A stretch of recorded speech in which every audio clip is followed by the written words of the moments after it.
हरे कृष्ण कृष्ण कृष्ण हरे हरे, हरे राम राम राम हरे हरे। तो प्रिय श्रोताओं, आप सभी का मेरे YouTube चैनल पर स्वागत है।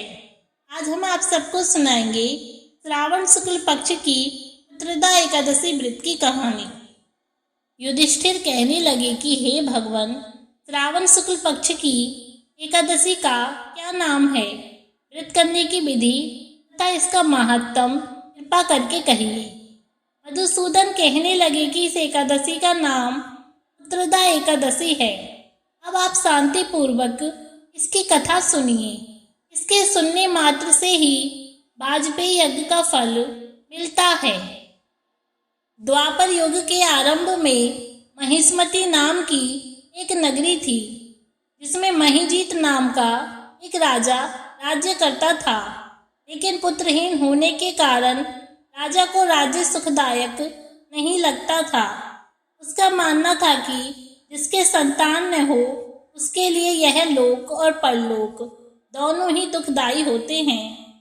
पुत्र सुख की प्राप्ति के लिए राजा ने अनेक उपाय किए, परंतु राजा को पुत्र की प्राप्ति नहीं हुई।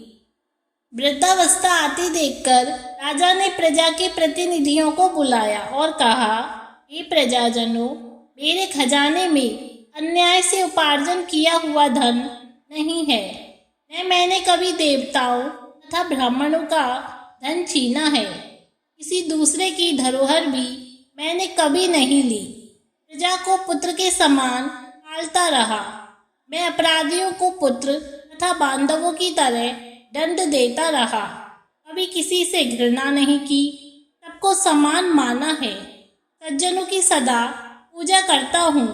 इस प्रकार धर्मयुक्त राज्य करते हुए भी मेरे पुत्र नहीं है, सो मैं अत्यंत दुख पा रहा हूँ। इसका क्या कारण है? राजा महिजीत की इस बात को विचारने के लिए मंत्री तथा प्रजा के प्रतिनिधि वन को गए। वहां बड़े बड़े ऋषि मुनियों के दर्शन किए। राजा की उत्तम कामना की पूर्ति के लिए किसी श्रेष्ठ तपस्वी को देखते फिरते रहे। एक आश्रम में उन्होंने एक अत्यंत वयोवृद्ध धर्म के ज्ञाता बड़े तपस्वी, परमात्मा में मन लगाए हुए निराहार, जितेंद्रिय, जितात्मा, जीत क्रोध, सनातन धर्म के गूढ़ तत्वों को जानने वाले, समस्त शास्त्रों के ज्ञाता महात्मा लोमस मुनि को देखा, जिनका कल्प के व्यतीत होने पर एक रोम गिरता था। सबने जाकर ऋषि को प्रणाम किया। उन लोगों को देखकर मुनि ने कहा कि आप लोग किस कारण से आए हैं? निसंदेह मैं आप लोगों का हित करूंगा। मेरा जन्म केवल दूसरों के उपकार के लिए हुआ है, इसमें संदेह मत करो। लोमस ऋषि के ऐसे वचन सुनकर सब लोग बोले कि हे महर्षि, आप हमारी बात को जानने में ब्रह्मा से भी अधिक समर्थ हैं, अतः आप हमारे इस संदेह को दूर कीजिए। महिष्मतीपुरी का धर्मात्मा राजा महिजीत प्रजा को पुत्र के समान पालन करता है, फिर भी वह पुत्रहीन होने के कारण दुखी है। उन लोगों ने आगे कहा कि हम लोग उसकी प्रजा है, अतः उसके दुख से हम भी दुखी हैं।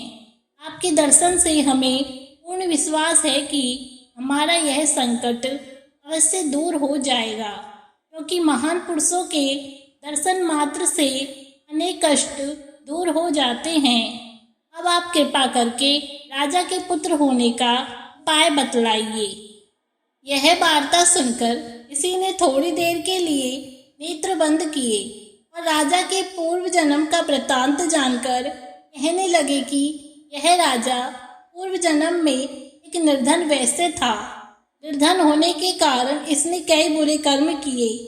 यह एक गांव से दूसरे गांव में व्यापार करने जाया करता था। एक समय जेठ मास के शुक्ल पक्ष की द्वादशी के दिन मध्याह्न के समय जबकि वह 2 दिन से भूखा प्यासा था, एक जलाशय पर जल पीने गया। उसी स्थान पर एक तत्काल की ब्याई हुई प्यासी गौ जल पी रही थी। राजा ने उस प्यासी गाय को जल पीते हुए हटा दिया और स्वयं जल पीने लगा। इसलिए राजा को यह दुख सहना पड़ा। एकादशी के दिन भूखा रहने से वह राजा हुआ और प्यासी गौ को जल पीते हुए हटाने के कारण पुत्र वियोग का दुख सहना पड़ रहा है। ऐसा सुनकर सब लोग कहने लगे कि हे ऋषि, शास्त्रों में पापों का प्रायश्चित भी लिखा है, अतः जिस प्रकार राजा का यह पाप नष्ट हो जाए, आप ऐसा उपाय बताइए। लोमस मुनि कहने लगे कि श्रावण शुक्ल पक्ष की एकादशी को, जिसे पुत्रदा एकादशी भी कहते हैं, तुम सब लोग व्रत करो और रात्रि को जागरण करो, तो इससे राजा का यह पूर्व जन्म का पाप अवश्य नष्ट हो जाएगा। साथ ही राजा को पुत्र की अवश्य प्राप्ति होगी। लोमस ऋषि के ऐसे वचन सुनकर मंत्रियों सहित सारी प्रजा नगर को वापस लौट आई और जब श्रावण शुक्ल पक्ष की एकादशी आई तो ऋषि की आज्ञा अनुसार सबने पुत्रदा एकादशी का व्रत और जागरण किया। इसके पश्चात द्वादशी के दिन इसके पुण्य का फल राजा को दे दिया। उस पुण्य के प्रभाव से रानी ने गर्भ धारण किया और प्रसव काल समाप्त होने पर उसके एक बड़ा तेजस्वी पुत्र उत्पन्न हुआ। इसलिए हे राजन, इस श्रावण शुक्ल पक्ष की एकादशी का नाम पुत्रदा एकादशी पड़ा। अतः संतान सुख की इच्छा हासिल करने वाले इस व्रत को अवश्य करें। इसके महात्म को सुनने से मनुष्य सब पापों से दूर हो जाएगा और इस लोक में संतान सुख भोग कर लोक में स्वर्ग को प्राप्त होता है। तो इस तरह हुई पुत्रदा एकादशी व्रत की कहानी। धन्यवाद।